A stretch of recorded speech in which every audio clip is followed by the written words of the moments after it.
Assalamualaikum warahmatullahi wabarakatuh. Waalaikumsalam warahmatullahi wabarakatuh.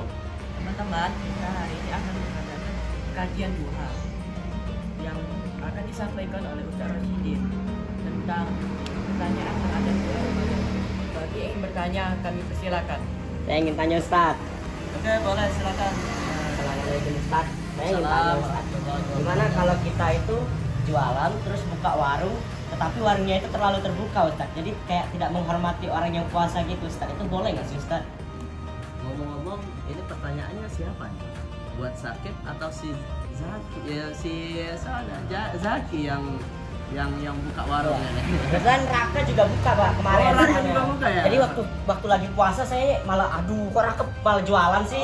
Malah pengen minum saya Pak gitu Pak. Oke, jadi apa hukumnya ketika orang yang buka warung ketika di bulan puasa? Itu sebenarnya sih kalau dari pertanyaan ini itu diboleh-bolehkan saja.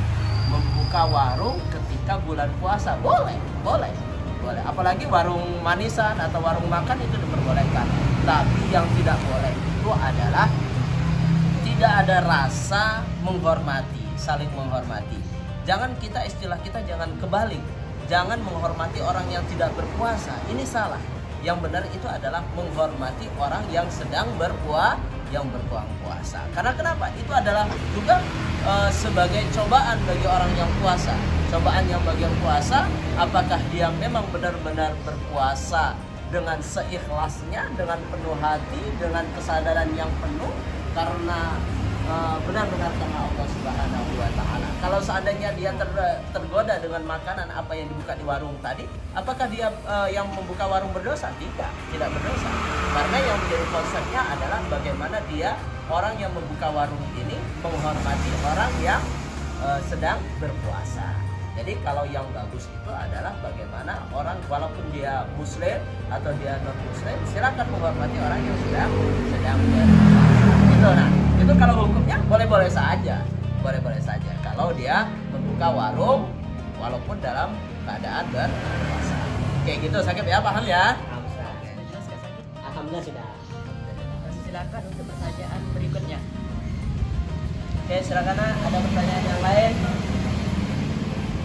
Oke, Kakak Atia. Oke, ada pertanyaan? Kalau misalkan kita sholat Idul Fitri kita gimana Pak? Oh, sholat Idul Fitri tapi dia telat. Bagaimana hukumnya? Oke, begini sholat Idul Fitri. Nah, ini buat teman-teman semuanya ya, anak-anakku semuanya, lihat nih, dipahami ya. Bagaimana hukumnya ketika seseorang telat untuk sholat Idul Fitri atau sholat Idul Adha? Apakah dia harus sholat? Apakah dia tidak? Nah, sholat Idul Fitri itu pertama adalah hukumnya sunnah ya. Jadi sholat Idul Fitri itu didahulukan dengan sholat. Kalau dia misalnya memang tidak dapat sholat, maka dia tidak diwajibkan untuk tidak disunahkan untuk mengulangi sholat Idul Fitri ini, tidak. Tapi dia langsung mendengarkan khutbah Idul Fitri, karena Idul Fitri atau Idul Adha bedanya dengan sholat Jumat adalah dia didahului dengan sholat dulu, sholat baru khutbah. Sedangkan sholat Jumat khutbah dulu baru sholat. Nah, kalau Idul Fitri atau Idul Adha dia sholat dulu. Kalau dia ketinggalan sholat, apakah dia harus wajib sholat lagi? Tidak.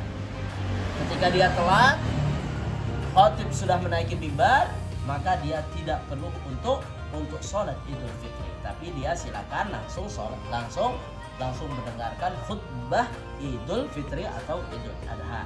Nah, ini masalah pertama. Masalah kedua, bagaimana kalau seandainya dia kena masbuk? Ketika sholat Idul Fitri, tiba-tiba dia masbuk. Imam sudah mendapatkan rakaat pertama, tiba-tiba dia baru datang di rakaat kedua. Bagaimana dia caranya? Ya, dia tetap melanjutkan dan menyempurnakan satu rakaat lagi. Ya, dia masih tetap sholat menurut imam, kemudian baru dia menyempurnakan sholat yang ketinggalan tadi. Satu rakaat. Takbirnya bagaimana? Ya tetap takbir. Takbir seperti takbir 7 dan 5. Rakaat pertama 7, rakaat kedua adalah 5. Tapi kalau dia cuma dapat misalnya rakaat pertama, rakaat kedua itu cuma dapat 5 takbir, apakah dia harus menambah 2 takbir? Tidak. tetap 5 takbir. Kemudian dia melanjutkan menambahkan 1 rakaat lagi untuk dengan 5 takbir lagi. Itu nak ya. Itu dia. Jadi tidak wajib untuk mengulang sholat Idul Fitrinya. Tapi kalau dia memang benar-benar tidak dapat untuk rakaatnya, kalau dia tidak dapat rakaatnya seperti bapak tadi, dia tetap menyempurnakan. Itu nak ya. Gimana kalau kita terlambat tapi kita itu sholatnya sholat sendiri di rumah, Ustaz? Oh, tidak bisa nak, tidak bisa. Karena sholat Idul Fitri itu sunnah. Sunnahnya di mana? Sunnahnya adalah sholatnya di lapangan dan itu secara berjamaah. Dia ada apa? Ada khutbah Idul Fitri atau Idul Adha. Kalau dia sholat sendirian, siapa yang mau khutbah? Siapa yang mau jadi imam? Nah, ini ada khutbah. Karena yang membedakan seperti kita sholat Jumat. Kalau kita sholat di rumah berarti kita sholat zuhur, bukan sholat Jumat. Nah begini juga sholat Idul Fitri beda dengan sholat Jumat. Kalau sholat Jumat adalah sholat wajib. Kalau sholat Idul Fitri kalau kita di rumah kita tidak wajib untuk sholat Idul Fitri. Nah, tapi sebaiknya karena ini adalah hari raya maka kita disunahkan untuk bersenang-senang dan kita merayakannya bersama-sama. Dan sholatnya di mana? Di lapangan dan kita secara berjamaah dikumpulkan. Kalau misalnya dalam satu kelurahan itu kalau bisa satu tempat buat sholat Idul Fitri. Jangan memang ini disunahkan untuk dikumpulkan orang itu dalam satu tempat. Kalau kita di sini masyarakat kita setiap masjid mengadakan sholat Idul Fitri itu tidak apa-apa. Tapi yang bagus adalah dikumpulkan. Setiap masjid dikumpulkan, jangan sholat di masjid tetapi sholat di satu tempat, yaitu di lapangan, berkumpul semuanya di sana. Jadi menyiarkan bahwasanya ini adalah hari raya Idul Fitri bagi umat muslim. Itu nak ya.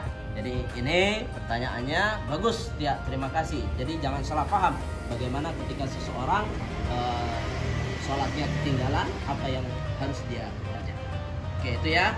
Paham tidak ya? Oke, terima kasih. Oke. Masih ada yang ditanyakan? Silakan. Oke, kalau tidak ada, terima kasih anak-anak. Kita cukupkan pengajian duha kita hari ini. Kita tutup dengan membaca alhamdulillah dan doa kafaratul